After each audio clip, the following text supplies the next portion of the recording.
A very warm good morning to all of you. This is Nagma, your biology teacher, and welcome to the Sims Official. In the last lecture, we have completed with the introduction of main feature of cell, which is the outer covering of plasma membrane and cell wall in some plants and fungus, and nucleus, which is the headquarter of the cell, and cytoplasm.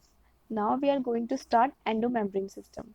इस lecture में हम endomembrane system के बारे में पढ़ेंगे and endomembrane system में क्या क्या कंसिडर करते हैं हम लोग उसके बारे में पढ़ेंगे. Okay, so the endomembrane system include endoplasmic reticulum, ER, Golgi complex, lysosome and vacuoles.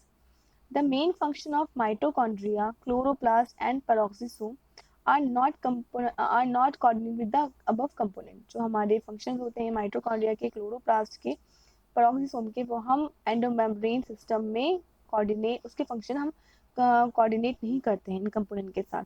Okay, so these are not considered as a part of the endomembrane system. So let's proceed. The endoplasmic reticulum. First, we have a cell organelle. We can say the we are in now we are talking about the cell organelles. So the first we have the endoplasmic reticulum. So the endoplasmic reticulum was discovered by the Cat Porter, Albert Cloud, and Ernest Fulham in 1945. In scientist ने हमारे endoplasmic reticulum की discovery की थी. It is a complex of membranous system in the cytoplasm of eukaryotic cell. We know very well that the prokaryotic cell do not contain any membrane-bound cell organelle. It is a feature of eukaryotic cells. So, the complex membranous system in the cytoplasm of eukaryotic cells, which we are calling it endoplasmic reticulum. जो हम membranes का एक complex structure है जो हमारा cytoplasm में present होता है. कौन सी सेल्स में? हमारी यूकैरियोटिक सेल्स में. इसे हम क्या बोल रहे हैं? एंडोप्लाज्मिक रेटिकुलम बोल रहे हैं.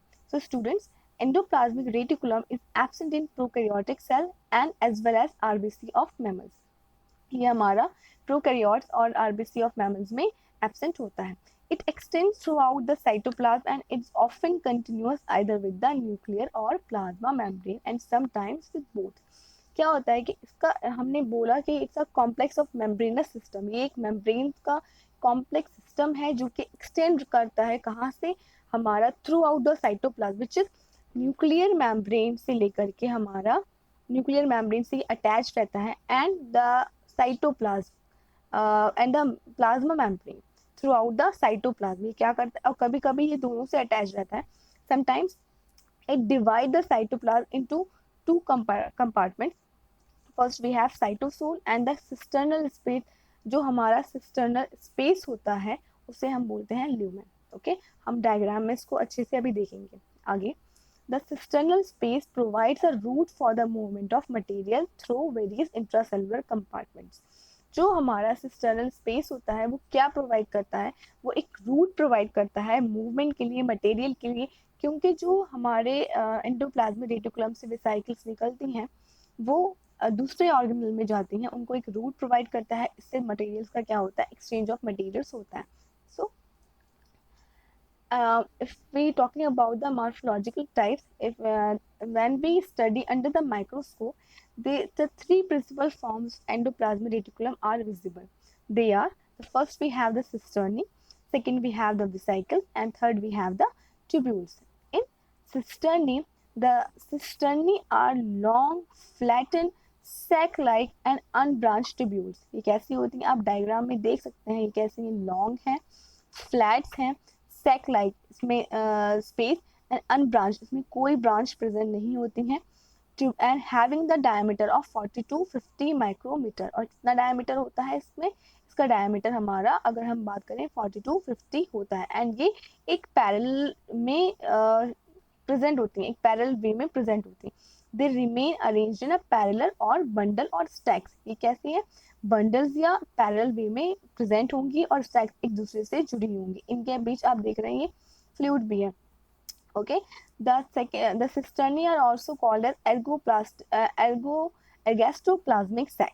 इनको क्या बोला जाता है? ergastoplasmic sac भी बोला जाता है. The space enclosed within cisternal membrane is called the lumen और cisternal space. जो आप यहाँ ये देख रहे हैं ना कि इसके अंदर एक पैरेलल के अंदर अगर आप ये स्पेस देखें, ये जो ये वाला स्पेस है ये हमारा ल्यूमेन कहलाता है, ठीक है, जिसे हम क्या बोल रहे हैं, सिस्टर्नल स्पेस। अब हम वेसिकल्स की बात करें, so vesicles are there are the round spherical और oval sacs measuring from 25 to 500 mu m. ये कैसी हैं हमारी, they often remain 25 to 500 mu m की डायमीटर की वेसिकल्स होती हैं हमारी। इधर आप डायग्राम में देखें तो राउंड भी हो सकती हैं, ये ओवल शेप भी हो सकती हैं। इनमें क्या होता है, इनमें सेक्रेटरी एंजाइम और हमारा कोई भी जो प्रोटीन्स या फिर अब हम बात कर सकते हैं एंजाइम्स की, जो भी हमें बाहर भेजना होता है वो इन वेसिकल्स में पैक्ड होता है, ठीक है। सो they often remain isolated in the cytoplasm and occur in the most cells but most abundant in the pancreatic cells। ये कहाँ पर abundant होती है इनकी, मतलब इनकी ज़्यादा जो हमारे इनका तादाद होगी या फिर जो बहुत ज़्यादा अमाउंट में प्रेजेंट होंगी, वो कहाँ पर होंगी, वो हमारी पेनक्रियाटिक सेल्स में प्रेजेंट होंगे। वेसिकल्स हमारी most of the pancreatic sales में होती है, क्योंकि वहाँ पर क्या होता है, सेक्रेशन से रिलेटेड वर्क होता है, हमारा हार्मोन्स का, हमारे एंजाइम्स का सेक्रेशन होता है, ठीक है। अगर हम बात करें ट्रिब्यूल्स की, ये आप डायग्राम में देख सकते हैं ट्रिब्यूल्स को। So the tubules are are more diverse in the shape than the cisternae and vesicles and they are small smooth and unbranched having diameter of 50 to 100 centimetre. ये कैसी होती हैं, बहुत ज़्यादा डाइवर्स होती हैं, किस में, शेप्स में, सिस्टर्नी और वेसिकल्स के कंपैरिजन। एंड ये कैसी स्मॉल होती हैं, स्मूथ होती हैं और ब्रांच्ड होती हैं। इनमें क्या होगी, आप डायग्राम में देखें, इनमें ब्रांचेस निकली होंगी, ठीक है। सो इनमें ब्रांचेस क्या होंगी, निकली होंगी। These occur in cells that synthesize steroids like cholesterol and glyceride. ये किस सेल्स में प्रेजेंट होती हैं हमारी, ये हमारे ऐसे सेल्स में प्रेजेंट होती हैं जहाँ पर स्टेरॉइड या कोलेस्ट्रॉल एंड ग्लिसराइड का सिंथेसिस होता है, ठीक है। तो हमने बात कर दी मॉर्फोलॉजिकल टाइप्स पे, हमारी तीन कैटेगरीज हैं इसमें, ये तीन कैटेगरी में डिफाइन है हमारी सिस्टर्नी वेसिकल्स ट्यूब्यूल्स में। सिस्टर्नी को हम क्या बोलते हैं, कॉमनली एल्गेस्टोप्लाज्मिक साइट भी बोलते हैं हमारा। ये हमारा जो होती हैं एक पैरेलल वे में अरेंज्ड होती हैं। अगर हम रिसाइकल्स की बात करें तो ये हमारा स्फेरिकल राउंड शेप में भी होती हैं एंड ये अबेंडेंट कहाँ होती है, हमारे पेनक्रियाटिक सेल्स में होती हैं। अगर हम ट्यूब्यूल्स की बात करें तो ये हमारी सिस्टर्नी और रिसाइकल्स के कंपैरिजन, ये इनकी शेप्स कैसे होते हैं, मोर डाइवर्स होते हैं। ये इनमें ब्रांचेस प्रेजेंट होती हैं, स्मॉल होती हैं, स्मूथ होती हैं एंड ये उन सेल्स में प्रेजेंट होती हैं जहाँ पर हमारा सिंथेसिस होता है स्टेरॉइड्स का, कोलेस्ट्रॉल का या ग्लिसराइड्स का, okay. So types of endoplasmic reticulum. So the endoplasmic reticulum are divided into two broad categories. आप यहाँ पर ठीक कर लेना स्टूडेंट्स, यहाँ पर टाइपिंग मिस्टेक्स है, यहाँ पर एम आएगा, okay. So in two broad categories, the first we have a granular or rough endoplasmic reticulum. The second we have a agranular or smooth endoplasmic reticulum. You can see in the diagram also, जो हमारा ये nuclear membrane से attached है, ठीक है। जो हमारा ये मेम्ब्रेन न्यूक्लियर मेम्ब्रेन से अटैच दिख रही है, जहाँ पर आपको ये छोटे छोटे इस पर एक रेड रेड ये राउंड राउंड स्ट्रक्चर दिखाई दे रहे हैं, ये हमारा कौन है, ये हमारा रफ एंडोप्लाज्मिक रेटिकुलम है, जिस पर हमारे ये राइबोसोम्स प्रेजेंट होते हैं, ठीक है। मोस्ट हमारे आर जो होते हैं वो हमारे न्यूक्लियर मेम्ब्रेन से ही अटैच्ड होते हैं, ठीक है। एंड दीज आर जो हमारे ये सिंपल वे में दिख रहे हैं, ये वाले, तो ये कैसे हैं, हमारे एक ग्रेन्युलर है, इनमें कोई स्ट्रक्चर आपको प्रेजेंट नहीं दिखेगा, मतलब इसकी सरफेस पे कोई राइबोसोम प्रेजेंट नहीं होते हैं। ये हमारे क्या है, स्मूथ एंडोप्लाज्मिक रेटिकुलम, ठीक है। So first we have rough endoplasmic reticulum in are suspended in the cytoplasm. मतलब कि आर जो होता है हमारा, पहले तो ये क्या होता है, न्यूक्लियर मेम्ब्रेन से अटैच्ड होता है हमारा एंड पूरे साइटोप्लाज्म में एक्सटेंड रहता है, सस्पेंडेड रहता है। और क्या कभी कभी कुछ आप सेल्स में क्या दिखाई देता है कि हमारा आर्या न्यूक्लियर मेम्ब्रेन से अटैच्ड होगा एंड इसका जो अदर एंड होगा वो कैसा, प्लाज्मा मेम्ब्रेन से भी अटैच होगा। तो क्या होगा, ये थ्रू आउट द साइटोप्लाज्म पूरा का पूरा एक्सटेंड रहता है। It shows continuity with the nuclear envelope outer membrane. ये हमारे न्यूक्लियर एनवलप की आउटर मेम्ब्रेन से अटैच रहता है, यानी कंटिन्यूटी शो करता है। स्ट्रक्चर में अगर हम देखें तो R E R called granular E R has attach ribosome on its surface.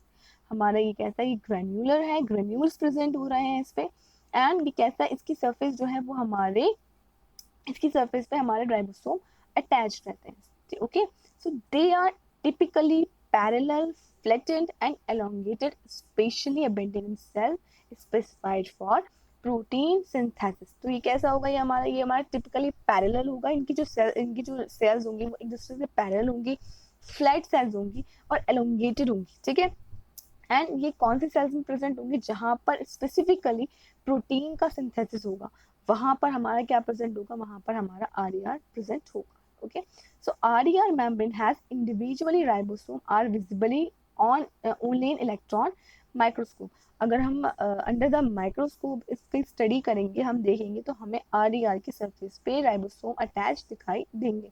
ठीक है, which is responsible for protein synthesis. Okay, हम राइबोसोम्स के बारे में आगे अपने लेक्चर्स में डिस्कस करेंगे बहुत ब्रीफ में, don't worry. So protein protein synthesized by ribosome attached to rough ER. Protein synthesize हमारी कहाँ पर होती है, हमारी राइबोसोम्स पे होती है, एंड राइबोसोम्स हमारी आरईआर की सरफेस पे अटैच्ड है, इसीलिए इसकी सरफेस कैसी होती है, रफ होती है. इसीलिए हम इसको क्या बोल रहे हैं, rough endoplasmic reticulum. Okay, entry cisterns within the ER for processing and sorting. इसका क्या मतलब हुआ कि जो हमारी सिस्टर्न है, ये आपको जो स्ट्रक्चर हमने दिखाया था सिस्टर्न्स का, जो पैरेलल वे में थी एक दूसरे से, एंड उनके उनका जो स्पेस प्रेजेंट था उनके अंदर वो ल्यूमेन था. उनमें क्या होता है, उनमें प्रोसेसिंग होती है किस चीज़ की, और सॉर्टिंग होती है. हमने बोला कि रफ ईआर में हमारा प्रोटीन सिंथेसिस हो रहा है because of the presence of ribosome. अब जो प्रोटीन जहां पर जानी है, ठीक है, उनकी सॉर्टिंग होगी, उनको प्रोसेस किया जाएगा और उनको वहां वहां उनकी जहां उनकी नीड होगी वहां पर उनको भेजा जाएगा. ठीक है, इस चीज को हम बोलते हैं सॉर्टिंग. जहां पर उसको अलग अलग करके, मतलब एक तरह की बन गई फिर प्रोटीन, फिर हमने उसको क्या करना है, हमने उसको डिस्ट्रीब्यूट करना है. जब हम उसको डिस्ट्रीब्यूट करेंगे तो ये चीज हमारी कहलाती है सॉर्टिंग. ठीक है, उसके लिए प्रोसेस भी होगा, तो processing and sorting which is done by एंट्रियोसिस्टम within the ER. Okay, in some cases, enzyme within cistern attach to protein to carbohydrate to form glycoproteins. हमारे कुछ केसेस में क्या होता है, हमें पता है कि that all enzymes are proteinaceous. हमारे एंजाइम्स कैसे होते हैं, प्रोटीनेशियस होते हैं, प्रोटीन से ही बने होते हैं.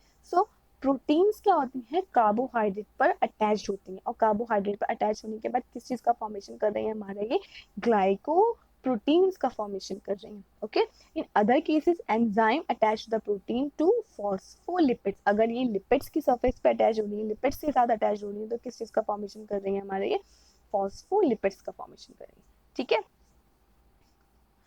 Now smooth endoplasmic reticulum. सो ये लोकेशन क्या होता है इसका, हमारे जो सेल्स में स्मूथ एंडोप्लाज्मिक रेटिकुलम कहाँ प्रेजेंट होता है.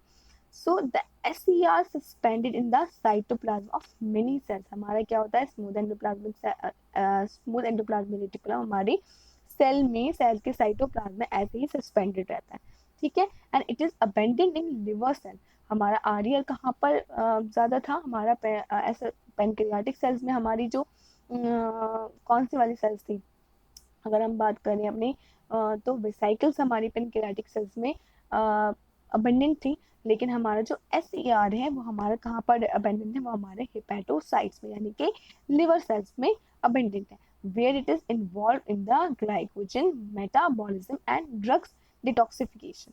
मीन्स जो हमारे ग्लाइकोजन का मेटाबॉलिज्म होता है, ड्रग्स का डिटॉक्सिफिकेशन होता है, वो हमारा कौन करता है, वो हमारा SER के थ्रू होता है. ठीक है, specialized SER terms as sarcoplasmic reticulum. कुछ हमारे SER कैसे होते हैं, स्पेशलाइज्ड होते हैं, जिनको हम क्या बोल रहे हैं, सार्कोप्लाज्मिक रेटिकुलम बोलते हैं. And it's found in the straight in muscle cell. कहाँ पर पाई जाती है, हमारे स्ट्रेट इन मसल सेल्स में पाई जाती है, where it regulates the muscle contraction. हमें पता है कि मसल में हमारे क्या होता है, अगर हम कॉन्ट्रैक्शन मसल्स की बात करें तो उसमें दो चीज़ें होती हैं, कॉन्ट्रैक्शन एंड रिलैक्सेशन. ठीक है, तो वो हमारा कहाँ होता है, वो हमारा स्ट्रेट इन मसल सेल्स के सार्कोप्लाज्मिक रेटिकुलम में सार्कोप्लाज्मिक रेटिकुलम से स्ट्रेटेड मसल सेल्स में होता है, जहां पर कैल्शियम आयंस के थ्रू हमारा मसल का कॉन्ट्रैक्शन और रिलैक्सेशन की प्रोसेस होती है. ठीक है, अगर हम इसके स्ट्रक्चर की बात करें तो SCR लैक्स राइबोसोम एंड दस अपीयर्स एज स्मूथ इन इलेक्ट्रॉन माइक्रोग्राफ। अगर हम बात करें तो SCR के सरफेस पे क्या होते हैं, हमारे राइबोसोम प्रेजेंट नहीं होते हैं, और इसी वजह से क्या है, इसको अगर हम under the microscope, electron microscope के थ्रू स्टडी करें तो इसकी सरफेस हमें स्मूथ दिखाई देती है।